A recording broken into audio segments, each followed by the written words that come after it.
भगवान शिव के पास जाने का थोड़ा सा मार्ग बदल देता, थोड़ा सा पथ बदल देता।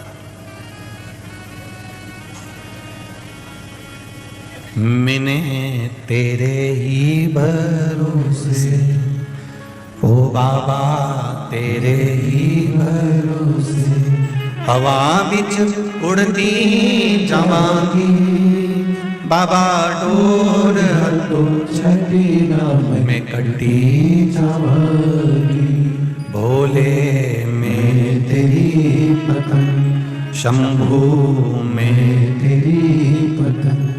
भगवान शिव की कथा कर रही है। जिस शिव महापुराण को अपन श्रवण करने के लिए बैठे हैं, 24,000 श्लोकों का एक अपार समुद्र है, और इन 24,000 श्लोक के अपार समुद्र में भगवान शंकर की उस अनूठी यात्रा में अपन सब सफर कर रहे हैं।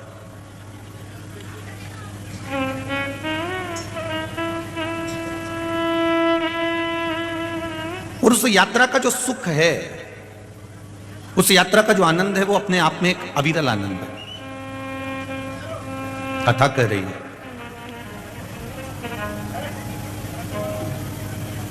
देवराज नामक का एक ब्राह्मण है जो अपने कर्म से वंचित है, वो अपने कर्म से वंचित रहा। ब्राह्मण कुल में जन्म लेने के बाद ब्राह्मण कर्म को नहीं कर पाया। ब्राह्मण कुल में जन्म लेने के बाद वो ब्राह्मण कर्म से वंचित रह गए। ये जरूरी नहीं है कि ब्राह्मण बनने के बाद आप कर्म कांड करें, ब्राह्मण बनने के बाद आप किसी मंदिर को संभालें, या ब्राह्मण बनने के बाद आप किसी मंदिर में पूजन अर्चना करें। ब्राह्मण बनने के बाद में ये जरूरी है कि हम बन सके उतना किसी ना किसी को अच्छा फल प्रदान करें, भगवत भजन प्रदान करें, राम नाम, कृष्ण नाम, शिव नाम प्रदान करें।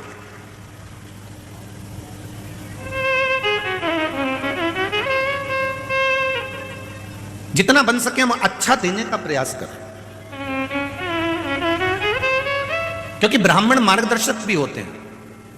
पर देवराज नामक का जो ब्राह्मण था, इसने एक गलती करी, और वो गलती बड़ी विचित्र थी। खुद के लिए अगर थोड़ा बहुत जो कमा रहा था, खुद के लिए ला रहा था, वो खुद का जो लेकर आ रहा था, उसमें तो उसको सुख मिल रहा था। पर जब वो गलत संगत में पड़ गया, वैश्यावृत्ति में, जुए में, मांसाहार में, मदिरा पान में, गलत गलत जगह पर जब वो पड़ गया, तब उसको धन की अधिक जरूरत पड़ने लगी। और जब धन की अधिक जरूरत पड़ने लगी तो वो धन लाने के लिए आतुर हुआ। अच्छा, पहले भी कथा में काज फिर कह रहे हैं आप लोगों से, पेट भरने की जवाबदारी मेरे भोलेनाथ जी की है, क्योंकि जन्म उसने दिया है तो मृत्यु भी वो देगा, और पेट उसने दिया है तो भरेगा भी वही। पेट भरने की जवाबदारी देवादिदेव महादेव की है, पर तुम्हारे घर की पेटी भरने की जवाबदारी देवादिदेव महादेव की नहीं। अब पेटी अगर तुम्हें भरना है तो तुम अपने हिसाब से भर सकते, थोड़ा छल कर कर, थोड़ी बेईमानी कर कर, थोड़ा कपट कर कर, कोई थोड़ी बहुत निंदा आदि कर कर, थोड़ी बहुत किसी की प्रशंसा कर कर, थोड़ा बहुत कहीं ना कहीं किसी ना किसी रूप में पेटी अगर बनना हो तो बात दूसरी है कि आप पेटी भरना चाहते हो। पर पेट उसने दिया है तो भरने वाला भी वही है। देवराज स्वयं जब तक कमाता था, खुद के लिए कमाता था और ईमानदारी से कमाता था। पर जब वेश्यावृत्ति में पड़ने लगा, गलत काम में पड़ने लगा, तो उसको धन की दुगनी जरूरत पड़ने लगी। और धन की जब उसको दुगनी जरूरत पड़ी, तब उसने चोरी करना प्रारंभ करा।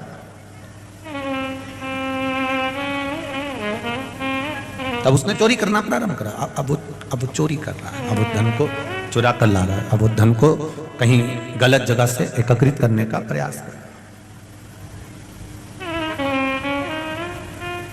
शिव महापुराण की बात कथा एक बात और कहती है, आपके भरण पोषण की जवाबदारी महादेव की है, तो आपकी संग में अगर आपकी धर्म पत्नी जुड़ी है तो उसकी भी जवाबदारी महादेव की है। बच्चे जुड़े हैं, बच्चों की भी जवाबदारी महादेव की है। माता पिता जुड़े हैं, माता पिता की जवाबदारी भी महादेव की है।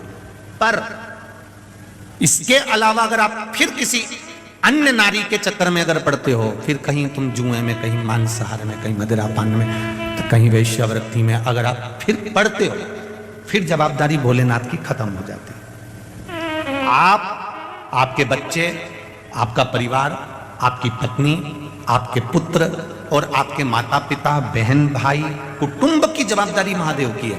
पर तुम उस धन को गलत जगह पर लगाना प्रारंभ कर दिए। उसने दिया था पेट भरने के लिए, उसने दिया था बच्चों की शिक्षा के लिए, उसने दिया था।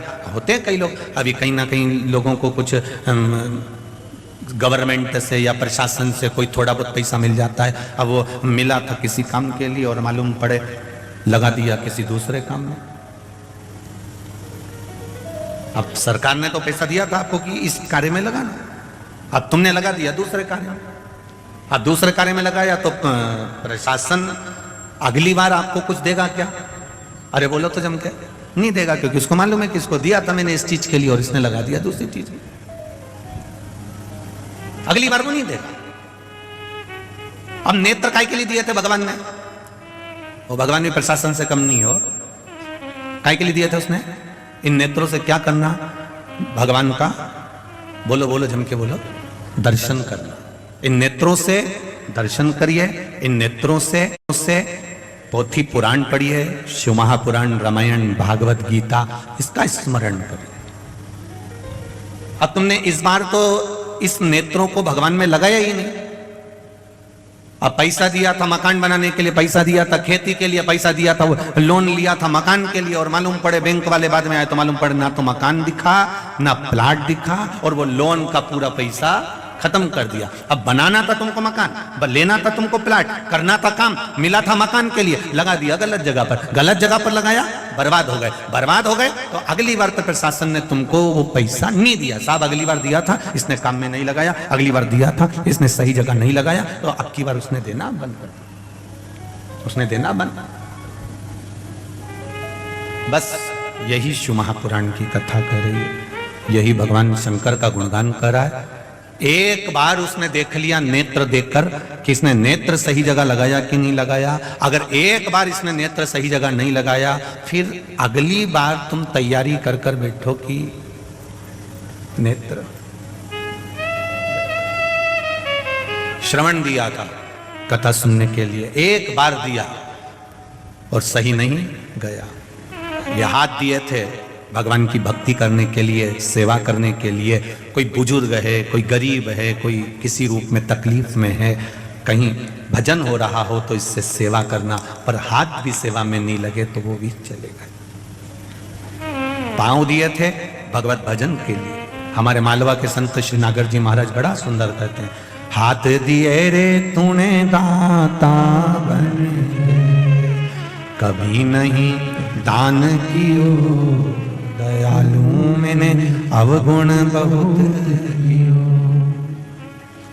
पांव दिए रे तूने दाता बन के कभी नहीं तीरथ कियो, दयालु मैंने अवगुण बहुत कियो। नेत्र दिए रे तूने दाता बन के कभी नहीं दर्श कियो, दयालु मैंने अवगुण बहुत कियो। फिर संसार सागर में आने के बाद मैंने करा क्या? जब इतना सुंदर शरीर दिया और शरीर का मैंने सदुपयोग नहीं करा, फिर संसार सागर में आकर मैंने किया क्या? तो संसार सागर में आने के बाद मैंने एक काम किया कि कोरा कोरा कागज काली काली शाही और 10 को 20 कियो, दयालु मैंने अवगुण बहुत कियो। इस संसार सागर में आने के बाद में इस संसार सागर में आने के बाद मैंने केवल एक काम करा, 10 को 20 कैसे करा जाए उसको सोचा जाए, उसका विचार किया गया।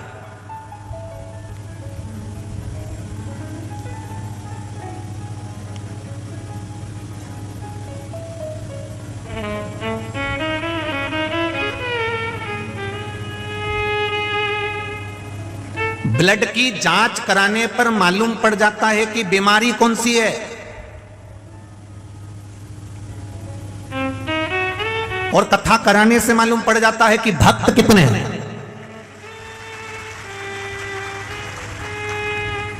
ब्लड की जांच कराने से बीमारी का पता चल जाता है और शिव महापुराण की कथा करवाने से, राम कथा, कृष्ण कथा, भगवान की अविरल भक्ति की कथा कराने से यह पता चल जाता है कि इसके हृदय में भाव कितना, इसके हृदय में, इसकी चित्तवृत्ति में परमात्मा का भजन कितना।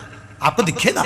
7 दिन आप भी यही हो, हम भी यही हैं। कई कई ऐसे हैं 7 दिन सुबह 7 बजे से 6 बजे से यहां जगह संभाल कर बैठे रहेंगे, और कई ऐसे रहेंगे 1 बजेगी तब 10 मिनट पहले घर से निकलेंगे, 4-5 को दरवाजे पे परेशान करेंगे, 8-10 को रास्ते में परेशान करेंगे, तब अपनी गाड़ी बढ़ाते हुए, ठोकते हुए, परेशान करते हुए प्रशासन के लोगों को, चाहे पुलिस प्रशासन के हो, चाहे समिति के लोग हो, चाहे जो सेवा कर रहे हैं उनको हो, 50 बार अपनी तबीयत गाड़ी दिखाकर तब जाकर अंदर जाके बैठेंगे। कभी इनके जैसा तब कर देखो, 5 बजे से, 6 बजे से, 7 बजे से।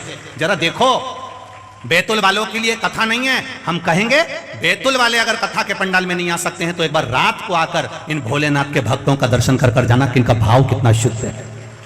ये दिखावे से नहीं आते, ये केवल 2 रोटी मिलेगी, पड़े रहेंगे, नींद मिली तो भी आपसे कहने नहीं जाएंगे कि हमको भूखे हैं या भोजन। आपको हर 2-3 घंटे में कुछ चाहिए। ये सवेरे 7 बजे से जगह संभाल कर बैठते हैं, रात तक केवल 7 बजे से जगह संभाली, 1 बजे कथा चालू हुई। अब विचार करना, 7 बजे से 1 बजे तक का समय, उठते हैं, नहाए, वापिस आकर बैठ गए। एक जैसे बैठे, क्योंकि दूसरा महापास में बैठा है तो लेट भी नहीं सकते, ना आड़े हो सकते। एक जैसे बैठे हैं, एक आसन से बैठे हैं, इंतजार कर रहे हैं 1 बजे का। 1 बजे कथा चालू हुई, 4 बज जाएगी। जब आप देखना 5-5:30 बजे आकर देखना, तब इनको थोड़ा बहुत लेटते हुए नजर आओगे। रात्रि होगी, भोजन करा, भजन करा, रात को 1-1.5 बजे तक इनके भजन कीर्तन चलते रहते हैं। फिर सुबह हुई, प्रातः में स्नान करा, फिर भजन में लग जाते हैं। 24 घंटे श्री शिवाय नमस्तुभ्यम जप रहे हैं। हमने तपस्वी का दर्शन करा। कोई कहता है हम संतों का दर्शन करते हैं, कोई कहता है हम नर्मदा जी के घाट पर परिक्रमा करने वालों का दर्शन करते हैं, कोई कहता है हम उसका दर्शन करते हैं, कोई कहता है हम साधु का दर्शन करते हैं, कोई कहता है हम तपस्वी का दर्शन करते हैं। हम कहते हैं ये भी तपस्वी से कम नहीं, ये साधु और सन्यासी से कम नहीं, जो बैठकर भगवान शिव का गुणगान कर रहे हैं,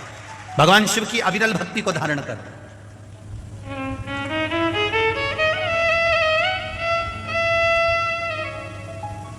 इतने बैठे हो लाखों में,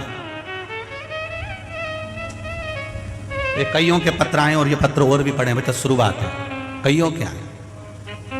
आप भी कथा सुन रहे हैं, ये भी कथा सुन रहे हैं। 2 अंतर इसके अंतर्गत में, एक अंतर का विशेष ध्यान रखना, जितनी देर सुनना है दिल से सुनना।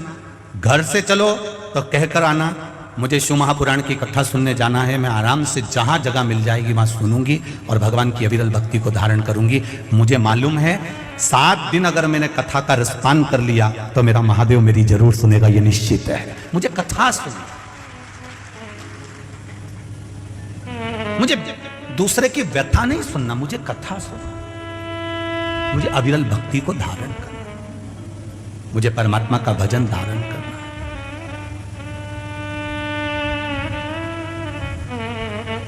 और जब तक वो नहीं चाहेगा तब तक आपको आनंद की अनुभूति नहीं हो सकती।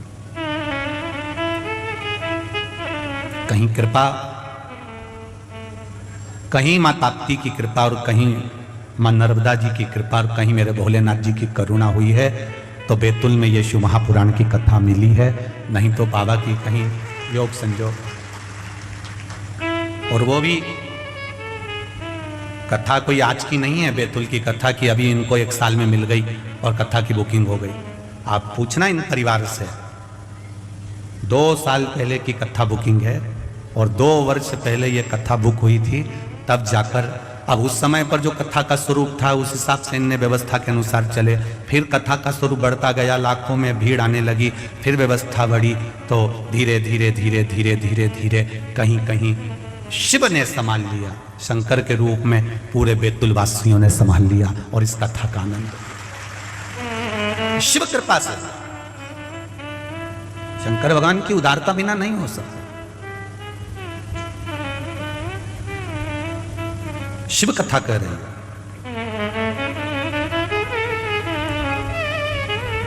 देवराज ब्राह्मण का पेट भरने का जवाबदारी भोलेनाथ जी की है, आपकी और हमारी पेट भरने की जवाबदारी भोलेनाथ जी की है, हमारे परिवार का भरण पोषण करने की जवाबदारी हमारे भोलेनाथ जी की है।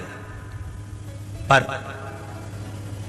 तुम वेश्या का संग पकड़ लो और वेश्या को तुम यहां से ले जा कर देना चालू कर दो तो वो जवाबदारी मेरे भोलेनाथ जी की नहीं है।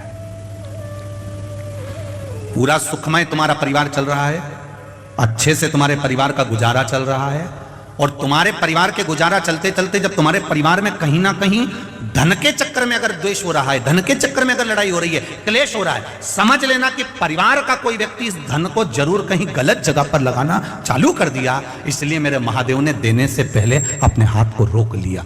जरूर हमारा धन कहीं गलत जगह पर लग रहा है, और जिसके यहाँ धन आते जा रहा है, समझ लेना हमारे परिवार में सब लोग भजन करने वाले हैं, सब में प्रेम बहुत है, स्नेह बहुत है, इसलिए मालिक भी देने में कमी नहीं रख रहा, मेरा भोलेनाथ दे बहुत रहा।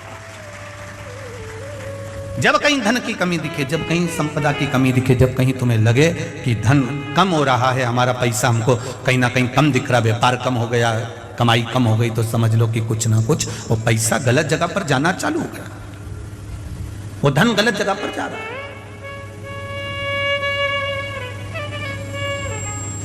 पहचानो,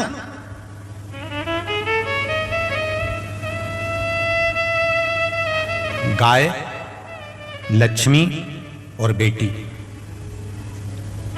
गोमाता, लक्ष्मी और बेटी, ये तीन जब गलत जगह पर जाती है तो देने वाले को रोना पड़ता। गाय तुमने ब्राह्मण को दी, कोई दादाजी चले गए, दादी जी चली गई, कोई डोकरा डोकरी निपट गया और तुमने दे दी ब्राह्मण को।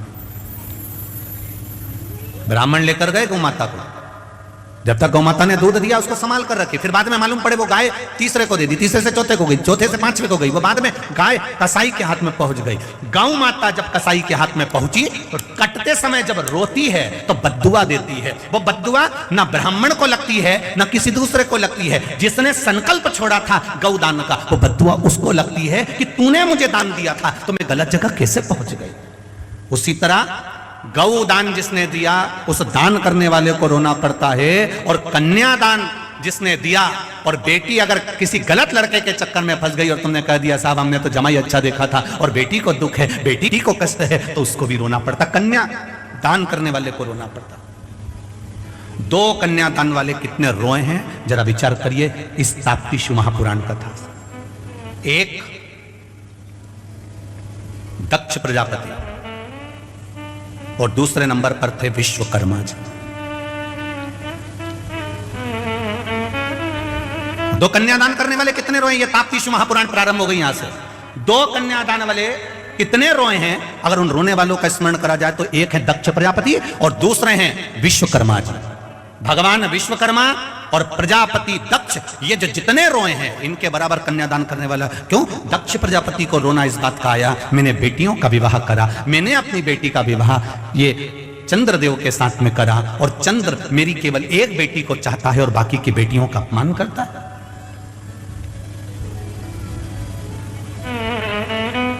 सारी बेटियां दक्ष प्रजापति के सामने आकर खड़ी हो गई। पिताजी, एक बेटी ने भी दक्ष प्रजापति से यह नहीं कहा कि हमको दुख है, बस बेटी आकर खड़ी हुई और दक्ष प्रजापति की आंख में आंसू भरे थे। एक बेटी और बाप का अटैचमेंट है, ये बेटी और बाप का हृदय है, ये बेटी और बाप का स्नेह है, ये बेटी और बाप का प्रेम है, ये बेटी और बाप का स्नेह। बाप अपनी बेटी का केवल चेहरा देखकर पहचान जाता है कि मेरी बेटी को क्या तकलीफ है। बेटा मां को प्रिय होता है और बेटी, जम के बोलो जरा, बाप को प्रिय होती है, पिता को प्रिय होती है, उसके पापा को प्रिय होती है कि मेरी बेटी है और मेरा पापा। पिता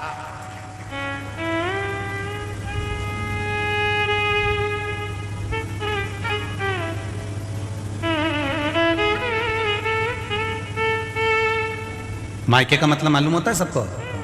बोलो री बैतुल वाली जीजी, और जितने बैतुल के जीजा हैं वो भी बोल दो। मायके का मतलब मालूम है?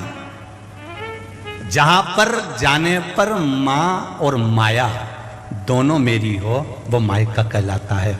मायके में जाने के बाद बेटी कह दे पापा ऐसा, तो पत्थर की वकील मेरी छोरी ने कहा अब तो ऐसा करूंगा ही सही, अब करूंगा ही सही। मां मेरी माता ने जो कहा है मैं उसके अनुसार करूंगा।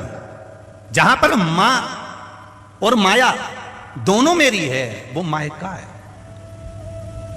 शादी हो गई, दूसरी जगह चली गई ससुराल। फिर भी जब वो मायके में आए तो उसको लगना चाहिए कि जीजी तुम्हारा ही है सब कुछ, अलमारी खोल दूं, साड़ी निकाल दूं, लो पहन लो। पर तुम्हारे अलमारी खोल दूं और साड़ी निकाल दूं, पहन लो, ये तो बहुत दूर की बात हो गई थी मेरी बैतुल वालियों, बहुत दूर की हो गई। तुम्हारे कमरे में आकर अगर तुम्हारी ननन बैठ जाए तो भाभी का मुंह भगोना हो जाए, तुरंत भाभी का मुंह भगोना। ये जीजी में अक्ल नहीं है क्या? पत्नी ने अपने पति से कहा, भाभी ने अपने भाई पति से कहा, तुम्हारी बहन में अक्ल नहीं है क्या? रत्ती भर भी जब देखो जब मेरे कमरे में आकर बैठ जाती है। भाई को कहना चाहिए ये सब उसका है, कुछ नहीं मांगा उसने। घर से जब गई थी, पिता ने कन्यादान में जो दे दिया, एक फ्रिज, 7,000 की अलमारी, वॉशिंग मशीन, मिक्सर भी ऐसा दिया जिसमें मूंगफली का दाना भी नहीं पिसाया, ये सब जो दिया था थोड़ा बहुत सामान और देकर एक बार में विदा कर दिया था। बस उस दिन लगा कि ये सब कुछ नहीं है। पर भाई को बोलना चाहिए कि तू बहन से इतना मत चिढ़, ये सब कुछ उसी का है। खुशी खुशी सब छोड़कर ससुराल चली गई, सब छोड़ गई।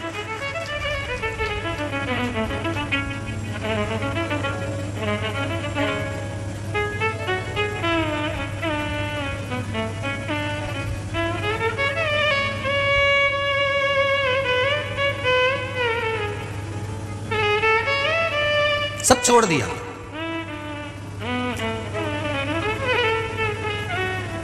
दक्ष प्रजापति को मालूम है मेरी बेटी को दुख क्या है, पर मेरी बेटियां मुंह से तो कहे कि मुझे तकलीफ ये है। विश्वकर्मा जी को मालूम है कि मेरी बेटी को संज्ञा को दुख क्या है, पर संज्ञा एक बार तो मुंह से कहे कि पिताजी दुख ही है।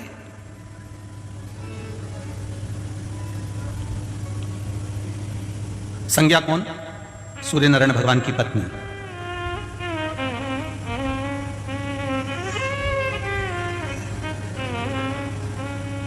विश्वकर्मा जी को मालूम है मेरी बेटी संज्ञा को दुख है, और दक्ष प्रजापति को मालूम है कि मेरी बेटियों को दुख है, पर मुंह से कहे तो सही। कई बार बेटियां बोल नहीं पाती, और बेटियों को बोलना चाहिए, बेटियों को कह देना चाहिए।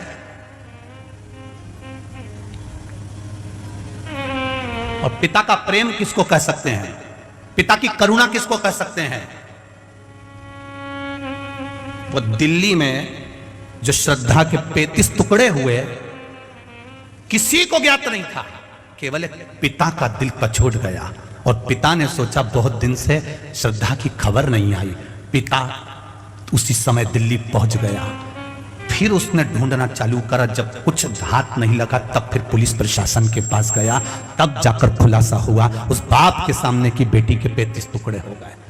बाप और बेटी का अटैचमेंट किसको कहते हैं, बेटी और बाप का स्नेह किसको कहते हैं? बेटी की आंख में आंसू आते हैं और बाप पहचान जाता है कि मेरी बेटी क्यों रोई है, उसकी आंख में अश्रु कैसे आ गए, उसके नैनों में जल कैसा आ गया।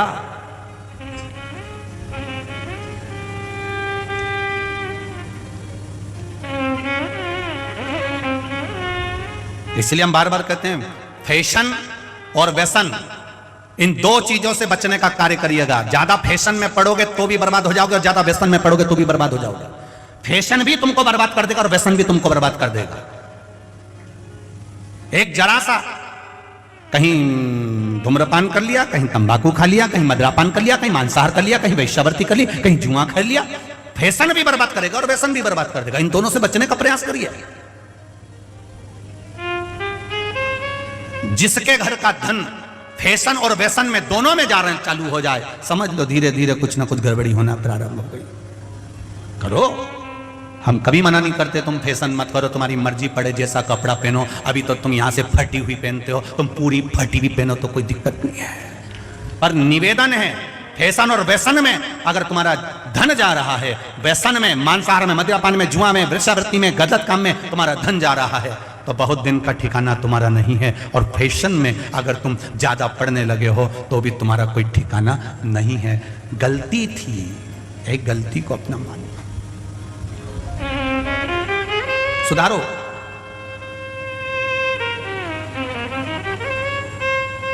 बहुत मर्यादा से हम लोग कथा कर रहे हैं, आज पहला दिन इसलिए शांति से।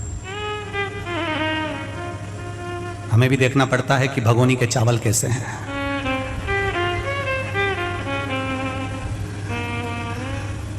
क्यों बात रही जी, सही है, देखना पड़ता है कि चावल कैसा है हो।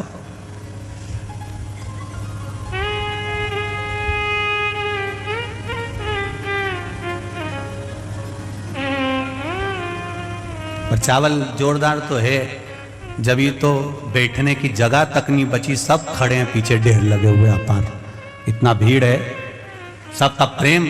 ये समझ में आता है कि आप लोगों की भक्ति बड़ी प्रबल है, भाव बड़ा प्रबल, हृदय। और जो भजन का बल है, यही बाबा की कृपा से आपका खूब आनंद में रहना चाहिए।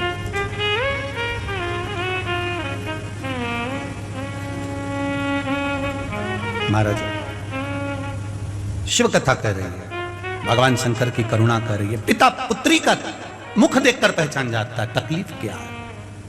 दक्ष प्रजापति को भी रोना आया अपनी बेटियों को देखकर, और विश्वकर्मा भगवान को भी रोना आया था अपनी बेटी को देखकर, संज्ञा को देखकर, आंखों में जल भरा हुआ था।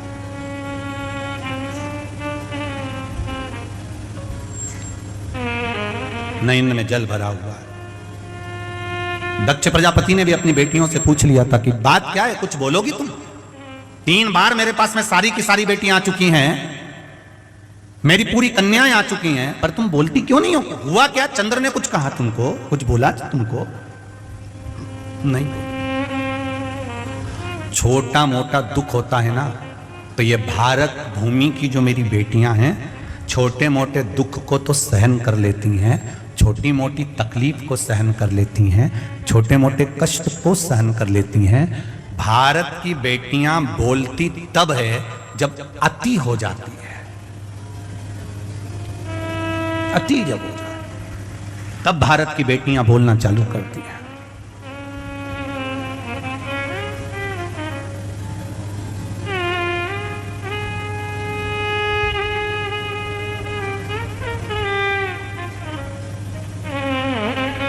बोला कन्या होने की, ये चंद्रदेव जो हैं, हमारे पति जो हैं, केवल एक रोहिणी को चाहते हैं, बाकी किसी को नहीं चाहते। जो प्रसंग यहां आकर अड़ा था, वो प्रसंग विश्वकर्मा जी के सामने आकर खड़ा हुआ था। जब संज्ञा छोटी थी, विश्वकर्मा जी की बेटी जब छोटी थी, सूर्य के तपन में खेला करती थी। सूरज की किरणें पड़ रही और संज्ञा उसमें खेल रही। आपका बच्चा धूप में अगर खेल रहा है तो आप के मन में करुणा आएगी कि नहीं आएगी? आप बोलोगे, ए छोरा चल अंदर, हे बाबू चलो अंदर, बहुत तेज गर्मी पड़ रही है, बहुत तेज धूप पड़ रही है, चलो अंदर चलो जरा, इतनी धूप में नहीं जाते, बाहर चक्कर आ जाते हैं, इतनी धूप में नहीं जाते। सूर्य की किरण अपार पड़ रही है और वहां संज्ञा खेल रही है, विश्वकर्मा जी की पुत्री खेल रही है।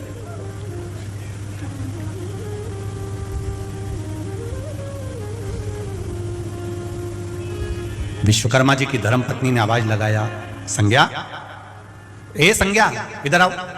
संज्ञा आने को तैयार नहीं, खेलती रही। तब विश्वकर्मा जी ने उसको पकड़कर अपने कक्ष में लेकर आए। विश्वकर्मा जी ने कहा, संज्ञा इतना तपन हो रहा है, इतना धूप पड़ रही है, इतनी गर्मी पड़ रही है, इतना सूर्य की किरणें पड़ रही है, और तुम उस सूर्य की किरणों में खेल रही हो। विश्वकर्मा जी ने अपनी धर्मपत्नी से कहा, मुझे लगता है हमारी बेटी को सूर्य की किरणें अच्छी लगती है, इसलिए तपतपाती हुई किरणों में, सूर्य की तपतपाती हुई किरण के अंतर्गत धूप में हमारी बेटी चली जाती।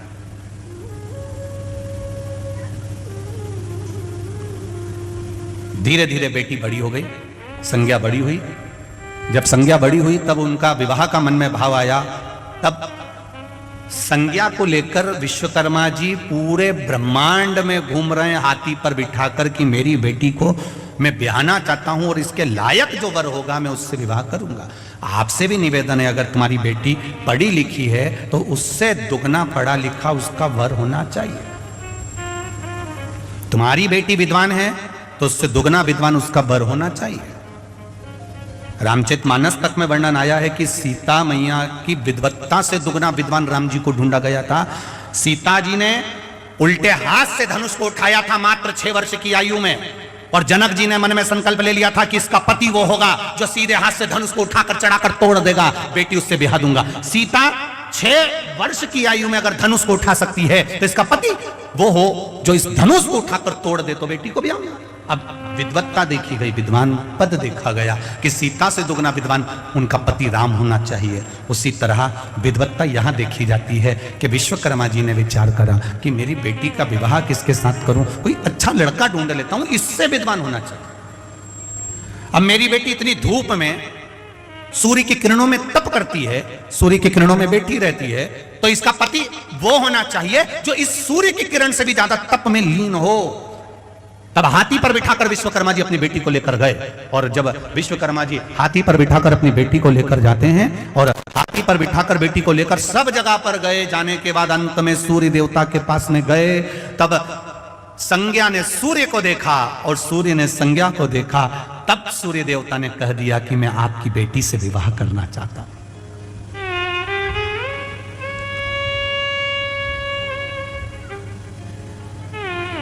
क्या आपकी बेटी से मैं विवाह कर सकता हूं?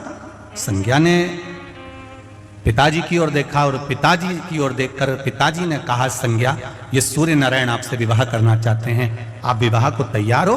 संज्ञा कहती है, मेरे पिता ने मुझे पाल पोस कर बड़ा करा, मेरे पिता ने मुझे आज इतनी उम्र दी है, मेरे पिता ने मुझे अपनी गोदी में बिठाकर मुझे रोटी का निवाला खिलाया है, मेरे पिता ने मुझे वस्त्र आभूषण से सजाया है, मेरे पिता ने मुझे विद्या अध्ययन कराया है, मेरे पिता विश्वकर्मा जहां चाहें बेटी का विवाह कर सकते हैं, मैं मना नहीं करूंगी। ये संज्ञा के शब्द आपकी भी जिंदगी में आना चाहिए। हम पहले भी कथा में कहे, आज फिर कहते हैं, केवल एक बेटी ऐसी होती है जो पिता को स्वर्ग पहुंचा सकती है, एक बेटी ही ऐसी होती है जो पिता को 94 तरह के नरक में डाल सकती है। जिस पिता के घर में बेटी का जन्म होता है, जिस घर में बेटी जन्म लेती है, वो बेटी अपने पिता को कन्यादान का मौका अवश्य दे।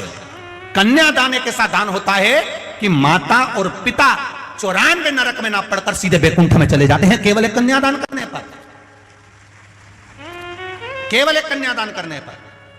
और जिस पिता की बेटी अपने पिता को कन्यादान का मौका नहीं देती और जो उसके मन में आता है कि नहीं मैं तो पढ़ती थी, मैं एजुकेटेड, मैंने तो इतनी पढ़ाई करी, मैंने तो कोई ऐसे ही, मैं अच्छी नौकरी करती हूँ तो मैं उसको ज़्यादा चाहती हूँ और मैं पिता के अनुसार शादी नहीं करूँगी, मैं तो उससे करूँगी। और पिता ने समझाया वो अच्छा नहीं है। देख, हाथी के दांत दिखावे के अलग होते हैं और अंदर के चबाने के, बोलो बोलो रे बैतुल वालों, अलग होते हैं। दिखावे का दांत अलग होता है और चबाने का दांत अलग होता है। ऐसे कई लोग हैं जो तुम्हारे सामने आएंगे, गाड़ी का हॉर्न बजाएंगे, तुमको गाड़ी पे बिठाएंगे, चाउमीन खिलाने ले जाएंगे, पानी पतासे खिलाने ले जाएंगे, होटल ले जाएंगे। ईमानदारी से देखा जाए तो गाड़ी भी इनकी नहीं होती और पेट्रोल भी इनका नहीं होता, वो तो सुधरने आ जाती है तो लेकर चले, वो तो सुधरने आई थी तो इन्होंने कहा चलो 2 मिनट उसी को घुमा लाऊं, बेवकूफ बनाऊंगा, गाड़ी दिखाऊंगा, चाउमीन खिलाऊंगा और किसी को अपना बना लूंगा। थोड़े दिन बाद ऐसे 35 टुकड़े दिल्ली में होगा, ऐसे ही। अब इसमें चतुरता तुम्हारी होना चाहिए। चाउमीन खा लो, मना नहीं, पर शादी तो मेरा पिता कहेगा उसी से करूंगी। कन्यादान का मौका मैं अपने पापा को दूंगी, कन्यादान का मौका मेरे अपने बाबुल को, अपने पिता को दूंगी। ये अपने भीतर का संकल्प होना चाहिए, अपने भीतर का एक संकल्प जागृत होना चाहिए कि मैं कन्यादान का मौका मेरे पिता को दूंगी। मेरा भाई भले मेरे माँ बाप की सेवा करे चाहे नहीं करे, भाई जीते जी माँ बाप को सेवा करके बैकुंठ भेजे ना भेजे, मेरा भाई पिंडदान करे ना करे, मेरा भाई कुछ दान दे ना दे, पर मैं जीते जी अपने पिता के सामने बैठकर मेरा बाबुल मेरा कन्यादान करेगा। जिस दिन कन्यादान बेटी का होता है उस दिन बेटी पिता को बैकुंठ भेज देती है। फिर हमारा सनातन धर्म, हमारा हिंदू धर्म, हमारा सनातन धर्म कहता है कि पहले के जमाने में पिता और माता तीर्थ भी जब जाते थे, जब कन्या की, अरे बोलो बोलो जरा, शादी कर देते थे। उसका मतलब ये होता था तीर्थ जाने का कि मतलब अब बेटी का ब्याह हो गया, अब अपन तो चलो बैकुंठ चले, अब अपने को कोई मतलब नहीं, बस बेटी का ब्याह। तो छोरा हुन भिनक जाते थे, ये जो बेटे होते थे ना, ये बहुत बुरा लगता था इनको। बेटी का कन्यादान हो गया और तुम तीर्थ चल दिया। तुम कहते हो बेटी की शादी हो जाए और तीर्थ हो गया। हाँ, हम क्या ताप्ती में भेकिया है? हम भी तो है।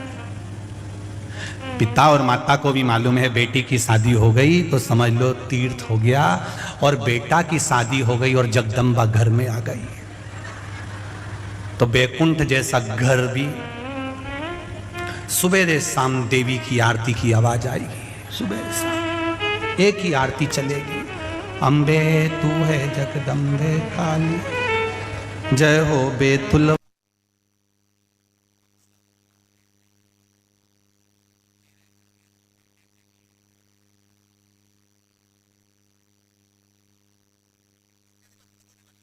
कहीं उधर से आवाज, कहीं उधर से आवाज।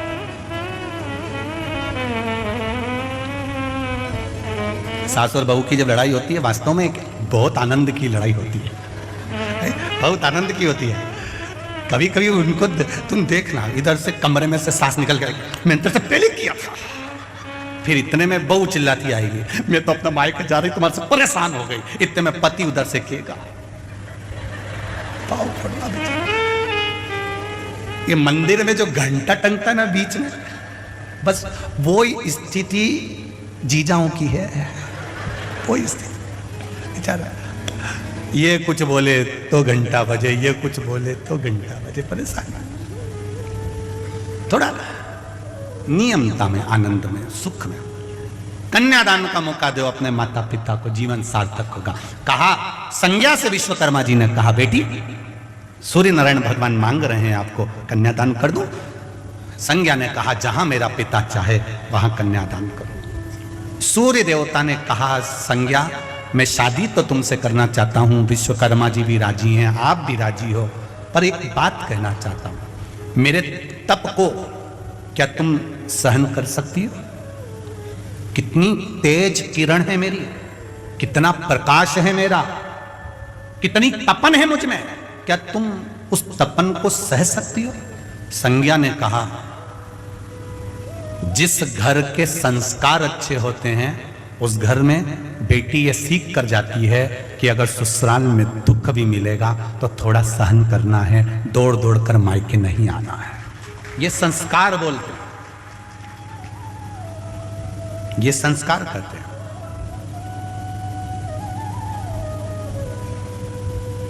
विवाह पक्का हो गया,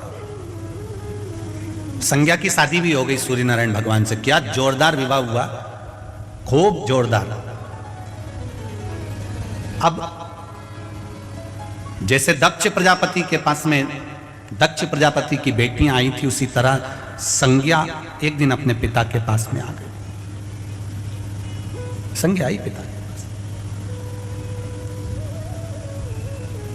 और जाओ अपने पिता के पास दिल से जाओ। एक बेटी जैसे अपने पिता के पास में जाती है, एक बेटा जैसे अपने पिता के पास में जाता है। शिव महापुराण की कथा कहती है संसार का प्रत्येक मनुष्य शिव को पिता मानकर उसके पास में जाया करे और अपने दिल की बात अपने देव अधिदेव महादेव से कहा करे, अपने दिल की बात करे।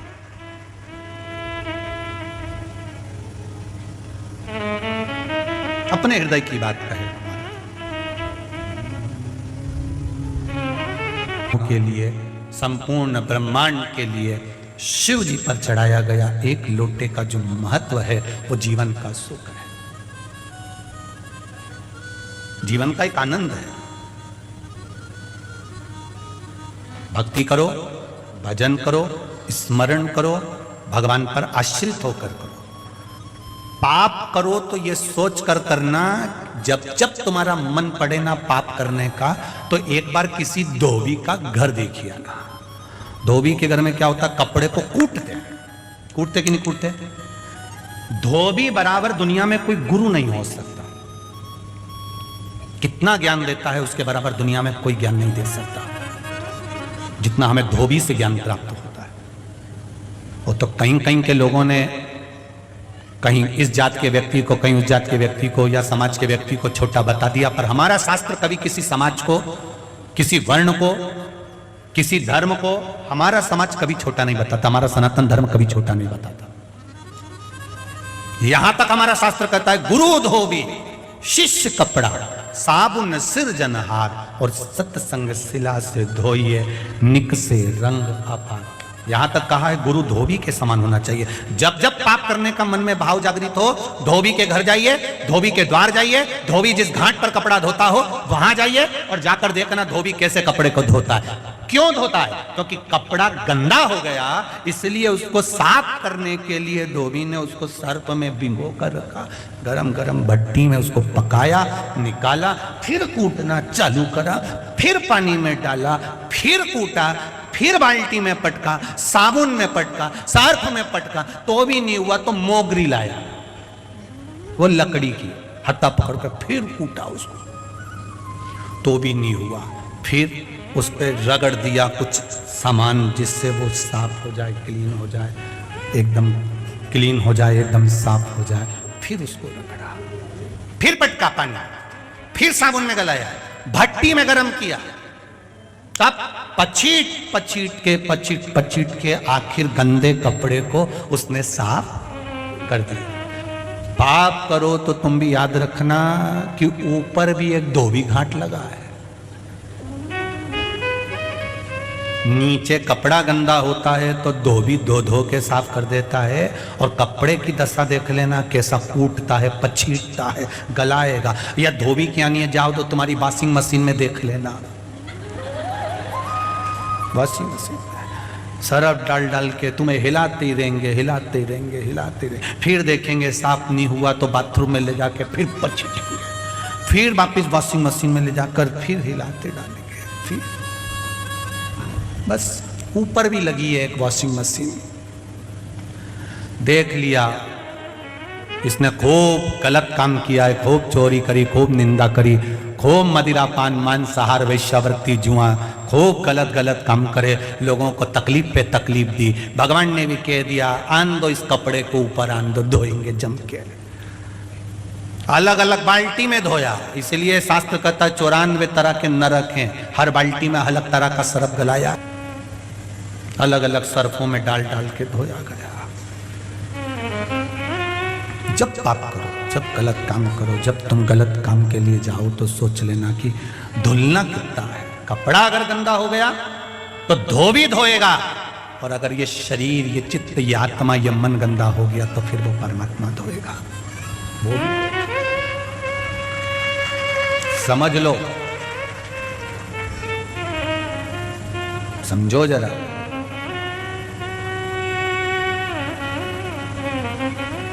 शिव कथा कर रहे हैं। संज्ञा देवी पति के साथ में निवास करने लगी, रह रही हैं पति के साथ। जिस समय संज्ञा देवी का विवाह हुआ था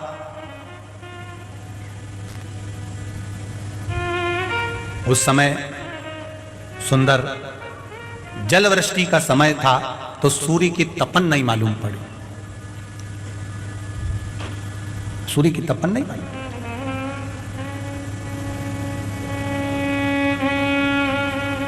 गर्भ से एक बेटे मनु ने जन्म ले लिया।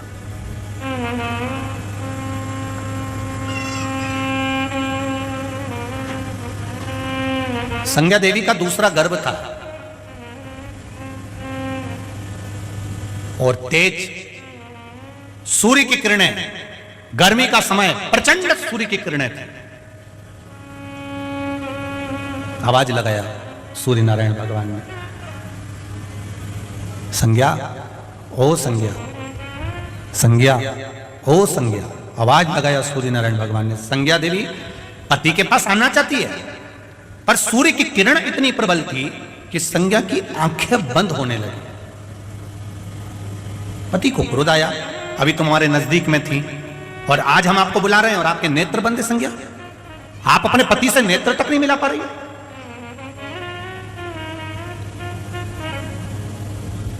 संज्ञा कहती है स्वामी, आपका तेज, आपका तप, आपके किरणों का तेज इतना प्रबल है कि मैं आपसे नयन नहीं मिला पा रही।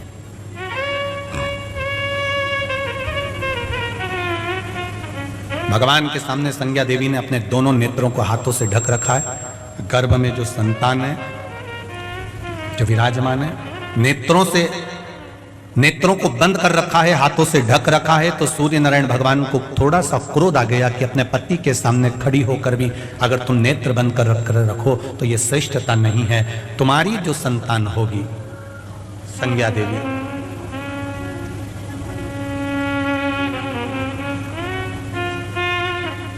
कालदंड को धारण करने वाली हो,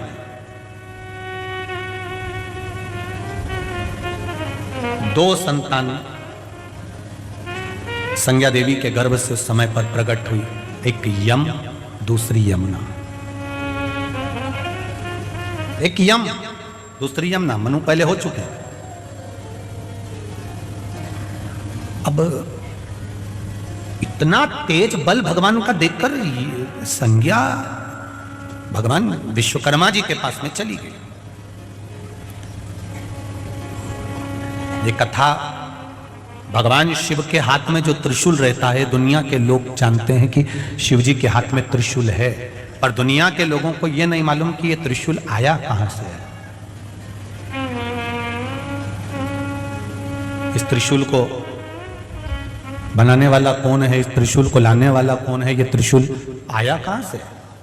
भगवान नारायण के पास में भगवान शिव का जो सुदर्शन चक्र है वो आया कहां से, उसको लाने वाला कौन है। यमराज के पास में जो कालदंड है वो कालदंड आया कहां से, उसको लाने वाला कौन है। संज्ञा देवी दौड़ती हुई अपने पिता के पास में आ गई। पिताजी पिताजी पिताजी। बेटी मौन थी, चुप, उसके मुख से कोई शब्द नहीं निकल रहा था।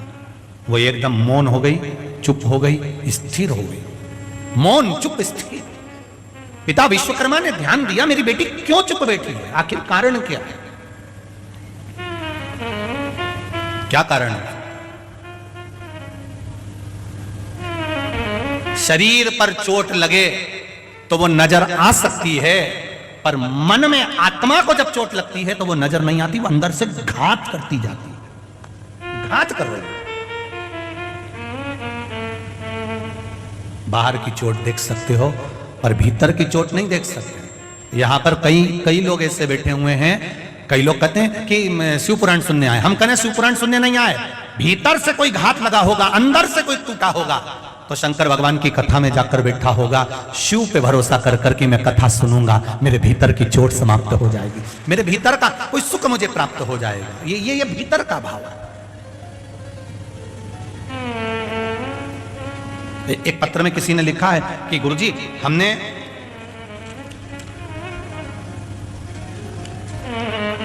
बिमला, बोबड़े, मुल्ताई की निवासी हूं। कहीं बैठी हैं क्या? कहीं बैठी हो तो हाथ हिलाइएगा। कहीं बैठी हो तो हाथ जरूर हिलाइएगा। अच्छा इधर है क्या? ठीक है, दोनों हाथ हिला दो। श्री शिवाय नमस्तुभ्यम। हाँ, दोनों हाथ हिला दो एक बार। बिमला, बोबड़े, मुल्ताई की निवासी हूं। गुरुदेव, बेटे की शादी को 4 साल हो गए थे। मैंने सभी डॉक्टरों से इलाज करवाया, पर डॉक्टरों ने एक ही शब्द कहा था कि इनके संतान का सुख नहीं हो सकता कुछ प्रॉब्लम के कारण। 2 बार IVI कराया पर वो भी सक्सेस नहीं हुआ। आखिरी में ये मान लिया था कि संतान नहीं होगी, पर एक कथा में आपका स्मरण करा, एक बार मोबाइल पर कथा सुन ली और उसमें आंकड़े की जड़ का प्रयोग और पशुपति व्रत का महत्व बताया। बाबा की गुरुदेव कृपा हो गई। मैं शिव जी को यहाँ पर प्रणाम करने के लिए आई हूँ, नमन करने के लिए आई हूँ, भगवान शंकर को नमन करने, प्रणाम करने के लिए आई हूँ कि बाबा ने मेरी बहू की झोली भर दी और उसका 6वां महीना चल रहा है। मैं बाबा को धन्यवाद देने आई। शिव, बैठिए बहन बैठिए, शिव पुराण कर रही है, भगवान शंकर का संवाद कराए, शंकर की कथा कर रही है, शिव महापुराण की कथा करे कि दिल से, चित्त से, मन से, वृत्ति से हम जिस भाव में भगवान को भजते हैं, भगवान उस भाव में हमें प्राप्त होता है।